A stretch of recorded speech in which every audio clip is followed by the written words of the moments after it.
Welcome to the new episode of the I Am live podcast on this channel at Astra, to the stars. On this channel we are going to talk and unveil the success stories of enlightened personalities, supernatural phenomena beyond scientific investigation, the existence of aliens or advanced species, UFO sightings, philosophical and psychological topics aligned with occult and esoteric truth. I am Sir Neats, your host in this I Am live podcast. Welcome to the new episode of my channel, and Astra to the Stars. Our topic for today is very interesting because we're going to talk about astrological events. The title of my podcast for today is the summary of the series of astrological phenomena from January to March 25 and their hidden impacts to humanity. The first quarter of 2025 has bombarded with massive astrological events.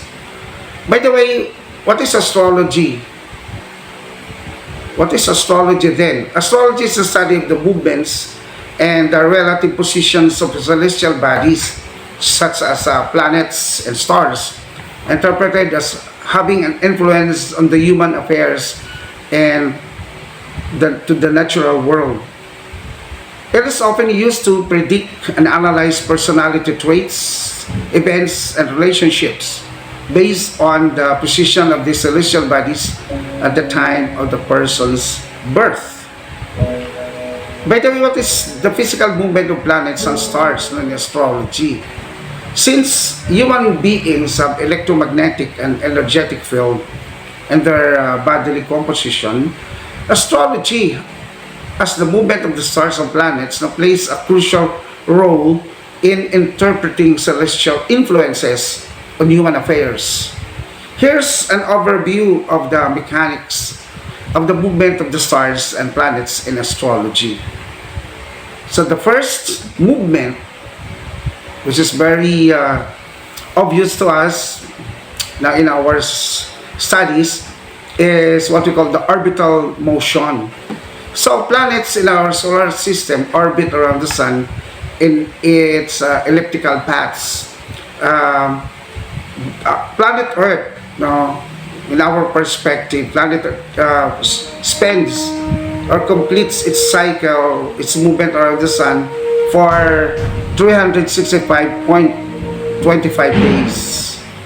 The moon, the cycle of the moon as it moves around the earth, the moon will take only 28 days. And while the sun, from one constellation to the other, like for example from Pisces to the constellation of Aquarius, the sun will take more or less 2,150 years to move from one constellation to the other. So that is why if the sun will complete the quadrant, the 12 zodiacs now in our galaxy, in this quadrant, it will take the sun somewhere or something 26, more or less 26,000 years to complete its cycle. From, for example, from Aquarius to Aquarius, it will take him that much, 26, more or less 26,000 years. Okay, another movement of the astrological movement is the ecliptic plane, from the word eclipse. The ecliptic is the apparent path of the sun in the sky as seen from the earth. It is the plane in which the earth orbits the sun and serves as the reference point for the zodiac signs. The zodiac is divided, as I mentioned a while ago, into 12 equal segments among the ecliptic, each associated with specific constellation. Okay, another astrological movement, we call that zodiac signs. Isn't it? We have 12 zodiac signs in our quadrant, no, in the quadrant of where the Earth and the Sun moves, no, no, or in each other, no. Okay, in our galaxy. So the zodiac signs are divisions of the celestial sphere along the ecliptic, each spanning 30 degrees. The movement of the planets through the zodiac signs influences astrological interpretations, as each sign is associated with certain qualities, elements, and characteristics, like Mars in Cancer, full moon in Gemini, Venus in Saturn, conjunction, and etc. No? We will discuss that later at the latter part of my podcast. Another movement, no, astrological movement, is called transits and aspects. So what is this? How does this movement occur? Transits occur when a planet in the sky aligns with a planet in an individual's natal chart or with a specific point in the zodiac. Aspects are angular relationship between planets, such as conjunctions, squares, trines, and oppositions, which influence the energy and the interaction between celestial bodies. This is how the astrological interpretations enter when an astrologer gives interpretation based on your natal chart, and this position of other planets to your natal birth will give you a perspective on how you are going to do in the moment, and how do you prepare yourself in the future if negative things can happen.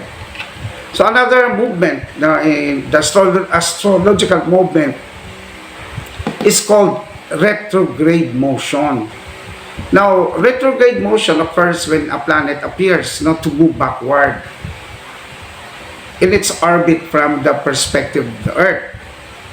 While planets do not actually move backward, it's all an illusion.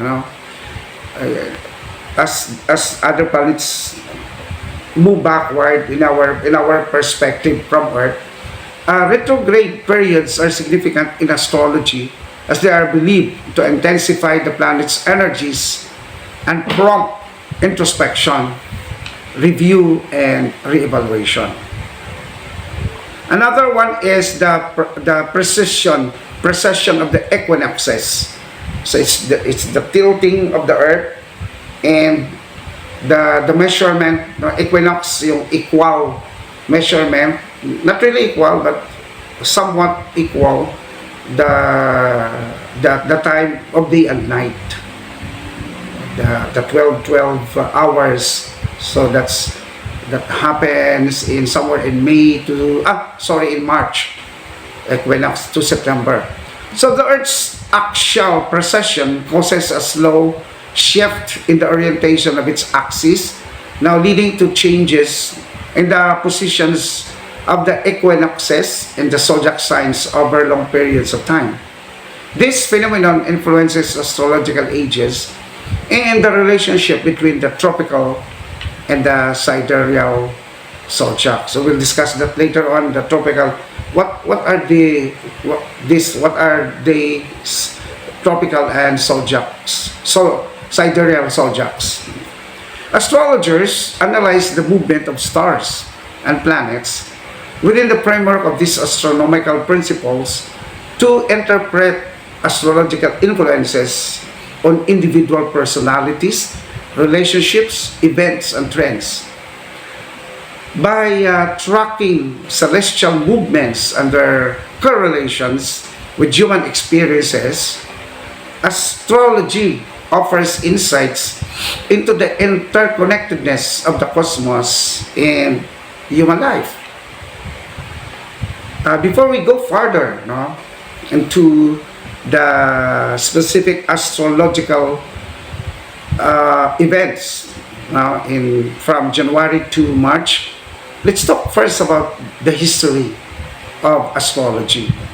Astrology, the astrology's roots are deeply embedded in the ancient history, tracing back thousands of years to various civilizations across the globe, such as Mesopotamia or ancient Babylon, Egypt, Greece, that's for Western astrology, and India, exclusively for Vedic astrology. Now, what's the difference between Western and Vedic astrology? Now, for your information, Western astrology was originated from ancient Mesopotamia and Greece. Western astrology focuses on the positions of the sun, moon, and planets concerning the zodiac constellations. It primarily uses the tropical zodiac, which is based on the position of the sun at the spring equinox. It divides the ecliptic into the 12 equal segments of 30 degrees each, the 12 zodiac signs.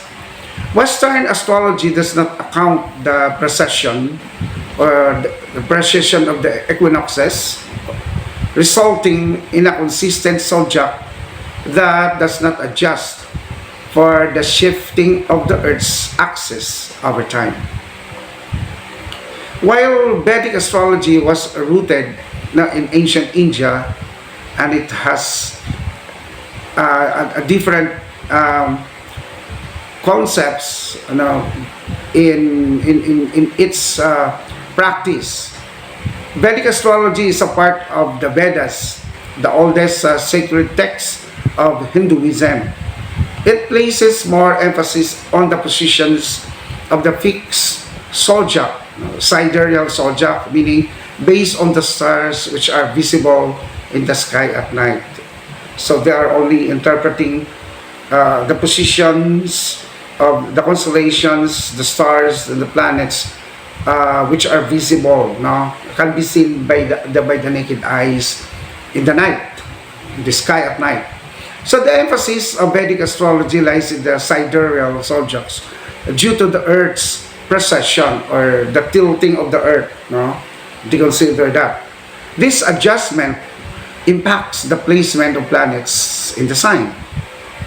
Now, in terms of their predictive techniques, what is their predictive techniques between Western and Vedic astrology?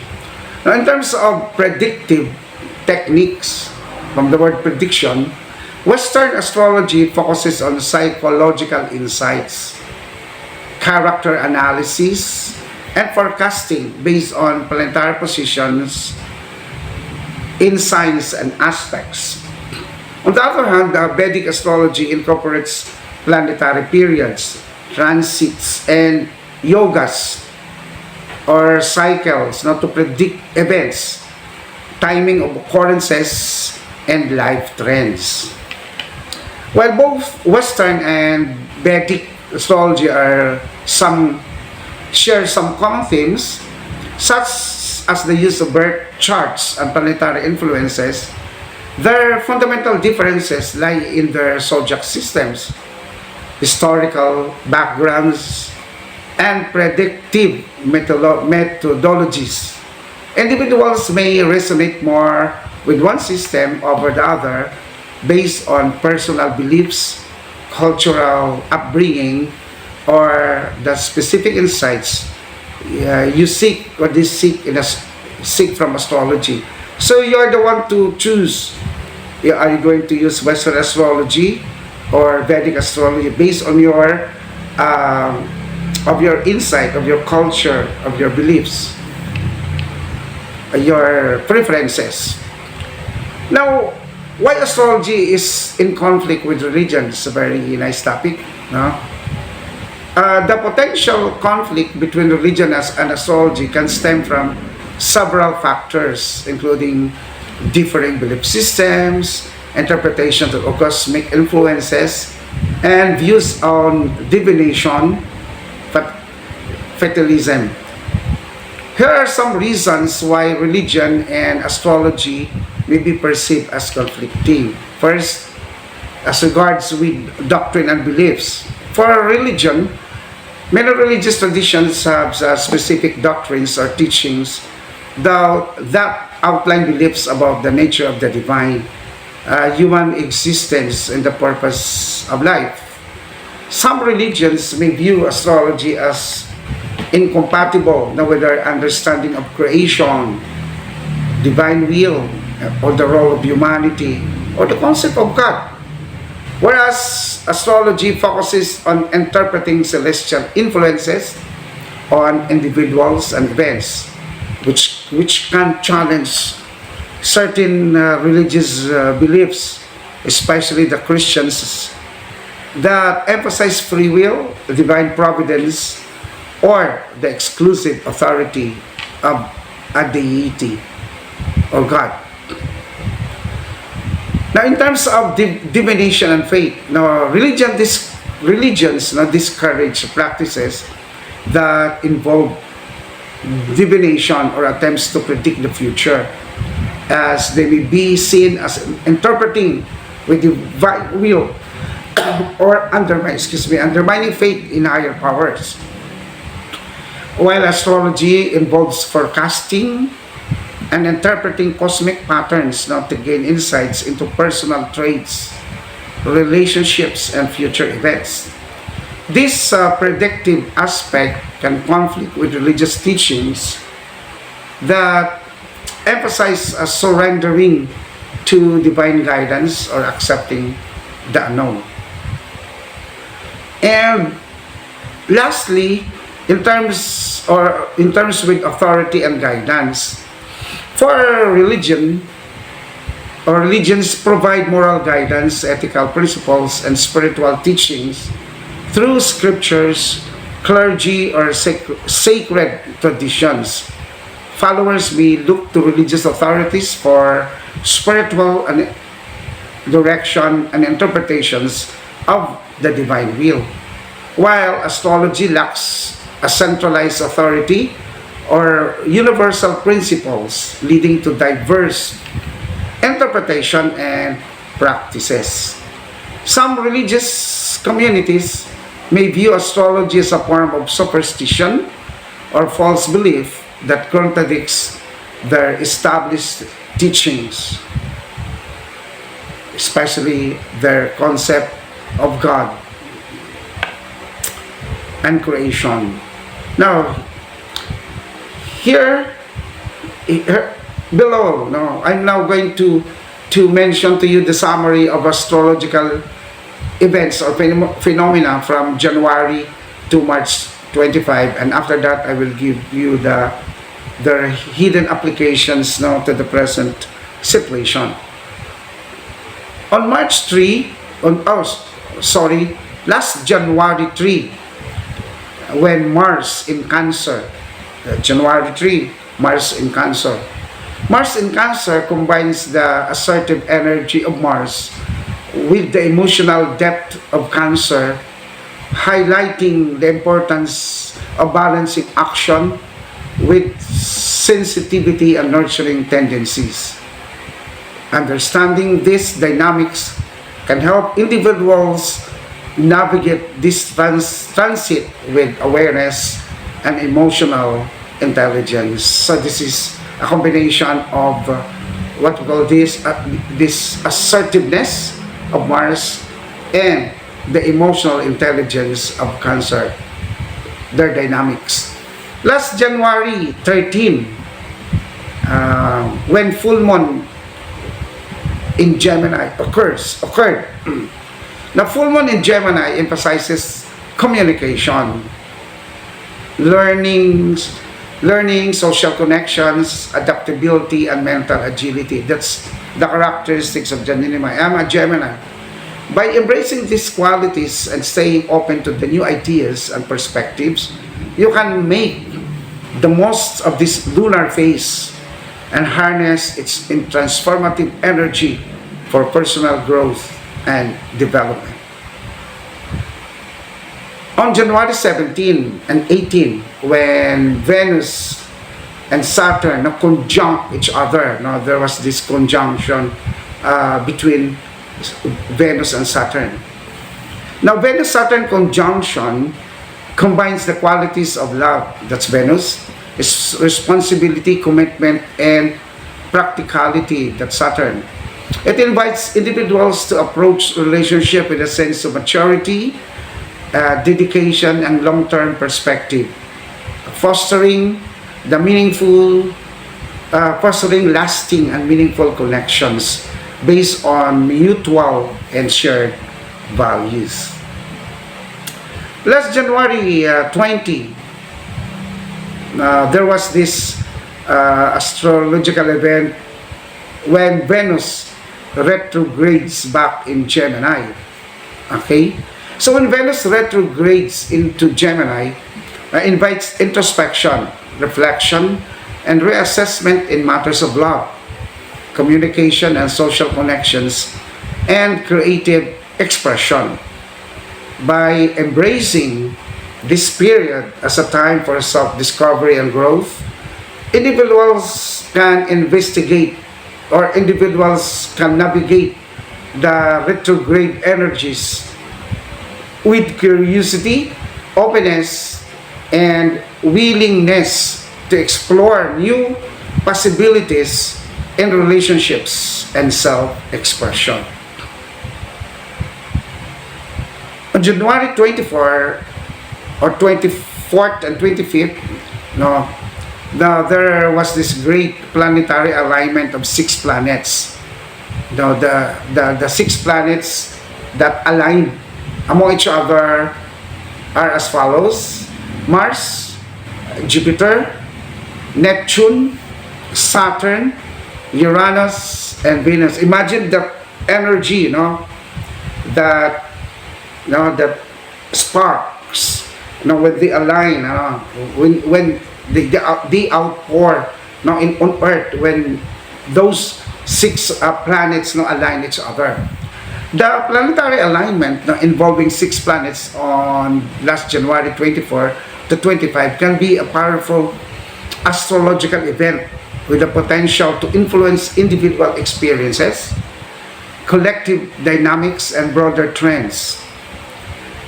Understanding the planetary energies at play during this alignment can help individuals navigate challenges, seize opportunities, and align with cosmic flow of energy for personal and spiritual growth. Now, in terms of collective shifts of these planetary alignments, this planetary alignment often reflects collective energies and trends that impact society as a whole. The alignment of 6 planets can indicate a period of transformation, growth, or challenges on a broader scale, influencing the world events, social dynamics, and global consciousness. Last January 27, when Venus enters Pisces. Venus entering Pisces on January 27 infuses relationship, creativity, emotional experience with a sense of compassion, spirituality, and emotional depth. This transit encourages individuals to connect on a soulful level, embrace creativity and imagination, and nurture loving and empathic connections with others. It's a time for exploring the beauty of emotions, artistic expressions, and the power of unconditional love. Okay, last January 31, another astrological event was the alignment of Venus, Rahu, and Neptune. Rahu is a mythical planet of the Vedic astrology, Rahu or Rahu. On January 31st, the alignment of Venus, Rahu, and Neptune now can create a unique astrological configuration with potential influences on relationships, illusions, and spiritual pursuits. Here's an overview of the combined energies of Venus, Rahu, which is in astronomical event, a north node, no, a shadow in the north node, and Neptune on this day. Rahu, or Rahu, the north node, is associated with desires, obsessions, and illusions. It represents a shadow point in astrology, highlighting areas of life where there may be confusion, delusion, or unfulfilled desire. Rahu can bring both challenges and opportunities for growth and transformation. I can feel the energy of Rahu, the strong desire and obsessions, and also illusions now for something. I experienced that now in my journey, in my journey towards ascension and spirituality. Last February 28, now there is another significant astrological event, the planetary parade of 7 planets. That is different from alignment. No, the 7 planets, the parade of the 7 planets are as follows: Mercury, Venus, Mars, Jupiter, Saturn, Uranus, and Neptune. They were visible at night. However, they can be seen in some parts of the world. Not everyone can see it. No? Okay. Their overall impact, this planetary parade involving 7 planets, last January 28, represents a profound astrological event with the potential to influence individual experiences, collective dynamics, and broader trends. Now, understanding the multifaceted influences of this alignment can help individuals navigate challenges, seize opportunities, and align with the cosmic flow of energy for personal growth and personal evolution. Last March 13 to 14, very recent, when the event called the total lunar eclipse, or we call that blood moon. Now, during this total lunar eclipse, last March 13 to 14, 2025, the Earth comes between the Sun and the Moon, casting a shadow on the lunar surface. This celestial event holds astrological significance and can impact emotions, relationships, and personal growth. During this alignment, the moon can take on a reddish hue color due to the scattering of sunlight to the Earth's atmosphere. I experienced this erratic flow of emotions during this lunar eclipse. I personally was able to see a blood moon, orange reddish big moon in the horizon. The total lunar eclipse last March 13 to 14, 2025 carries transformative energies that encourage emotional healing, personal growth, and the release of the old to make space for new beginnings. Now, embracing this period with awareness, openness, and self-reflection can lead to profound inner shifts and a deeper connection to your emotional and spiritual path. And lastly, on March 29, the solar eclipse and the appearance of this mythical planet in the Vedic astrology, Ketu. So the most awaited solar eclipse on March 29, 2025 heralds a time of new beginnings, personal empowerment, and spiritual growth.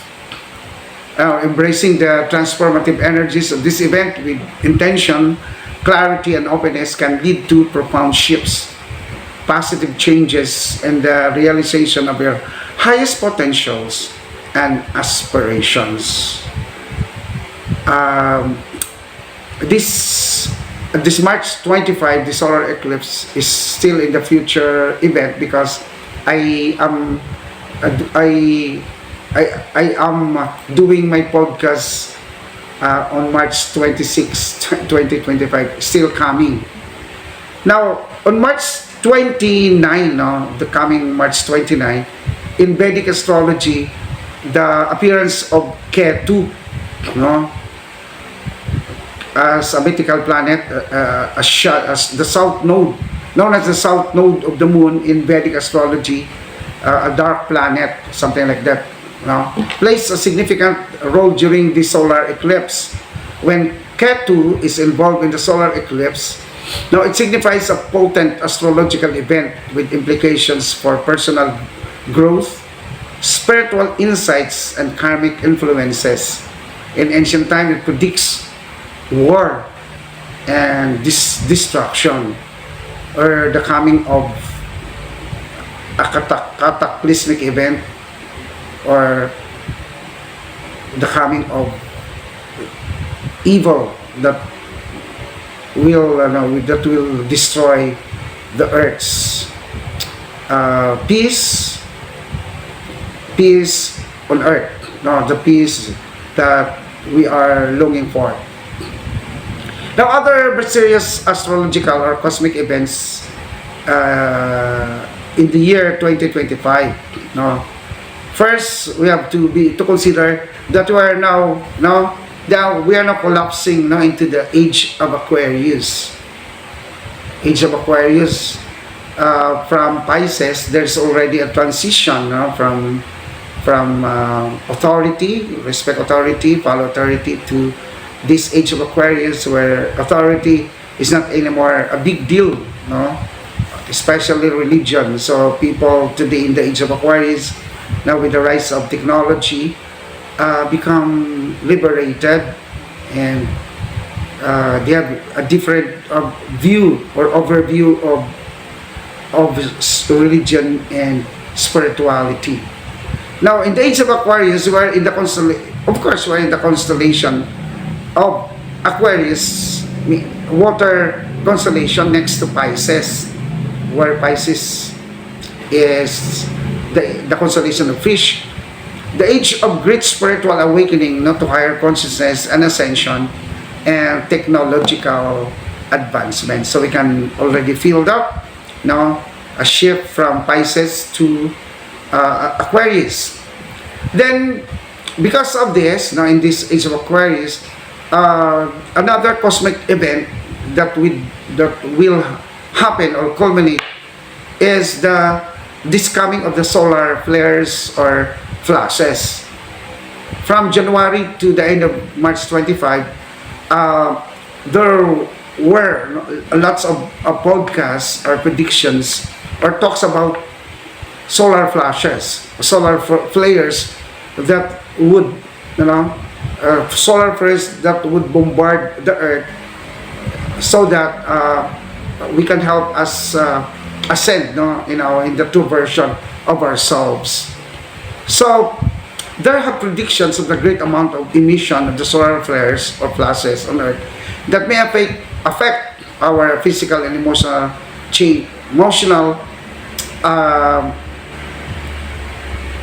disposition, and will create changes, and especially in the activation of our DNA, especially our adjunct DNA, for higher evolution and transformation. So the six DNA, six double helix DNA, 12 strands DNA will occur. So we are now, there is already the awakening of our junk DNA as part of our evolution that makes Earthlings, so people on Earth, experience this esoteric power like telepathy, clairvoyance, clairaudience, telekinesis, and many more, or contacts now with advanced species of aliens, and we can enter into different dimensions. We can see things differently like before. Okay, so another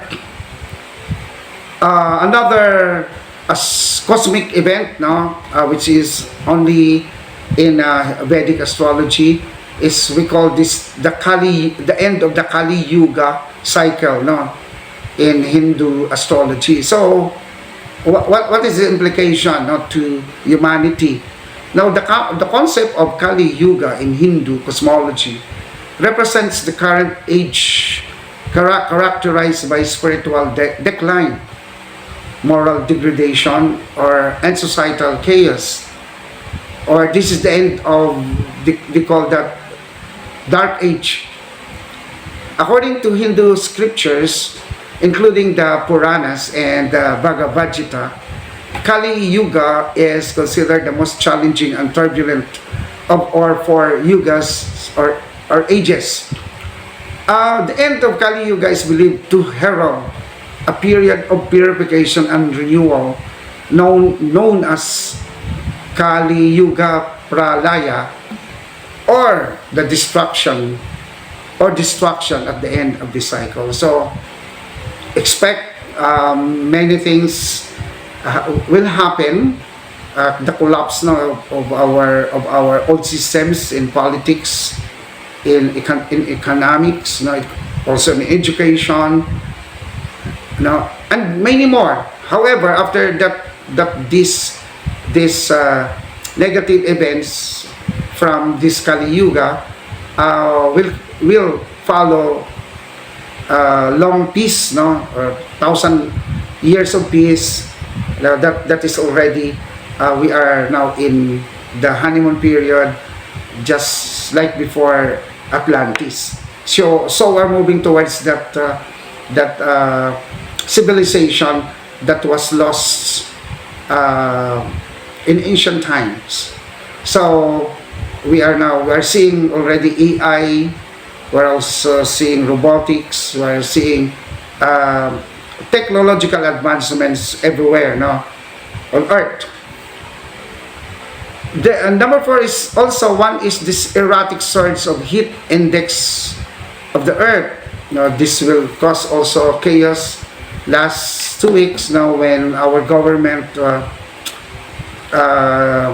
ordered us not to go to school, but stay at home and do our synchronous and asynchronous modalities now in education. This erratic surge of heat index in our climate does not come from the heat of the sun. The sun is not a ball of fire. It is a ball of plasma with intense electromagnetic field that can intensify the hot climate on Earth. However, sun's rays are important on Earth to give light. The heat index is caused primarily by the temperature of the Earth, caused by the movement of the Earth and its wind or air now in the atmosphere. Of course, the plasma of the sun also participates in it, but the intensity of the weather conditions, now it does not really come directly from the sun. Okay. Another cosmic event, this full moon, new moon, and blood moon. So we have that now, especially in February to March. We experience that 3 cosmic phenomenon, and their outpouring of energies now change us and give us this sometimes burden, or a sort of release or liberation, depending on how you use those energies now coming from full moon, new moon, and blood moon. So it heightens intense emotional outpouring of human body, either good or bad. it depends on the condition and intention of the people on earth. And the next one, the cosmic event, as mentioned above, but I would like to emphasize this. Now, the appearance of the two shadowy planets, Rahu and Ketu, in Vedic astrology, it happens, within this quarter, from January to March. These two planets appear as shadows when the sun and the moon crisscross in a certain path in the galaxy. Rahu or Rayu is the north node, and Ketu is the south node. In Vedic astrology, the appearance of the two shadowy planets will cause destruction. At the same time, transformation of the earth and its living creatures for higher dimension or towards higher dimension. Rayu has already appeared in January 2025, and Ketu will appear on March 29, 2025, since this podcast is delivered on March 26, 2025.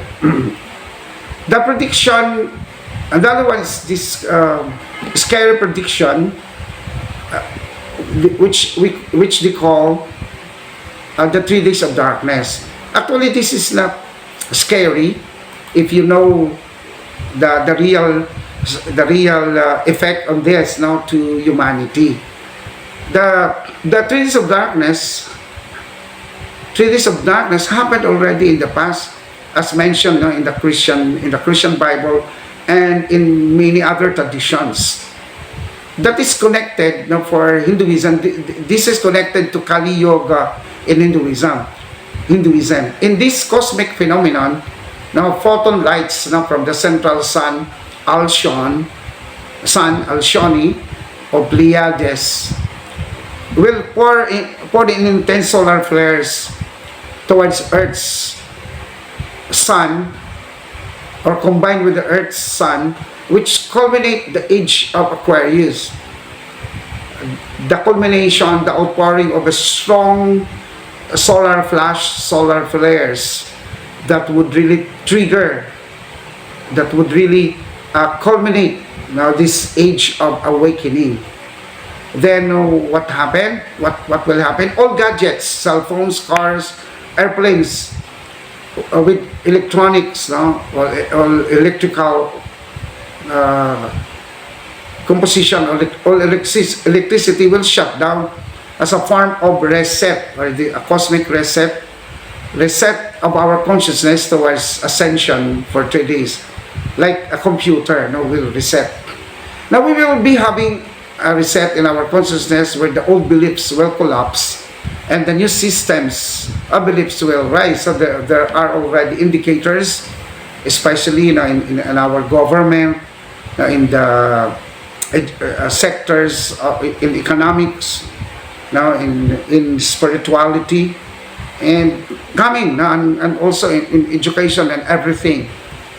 So there is this, what we call a split of Earth's realm, from the 3rd dimension to 5th dimension, as already explained that in my previous podcast.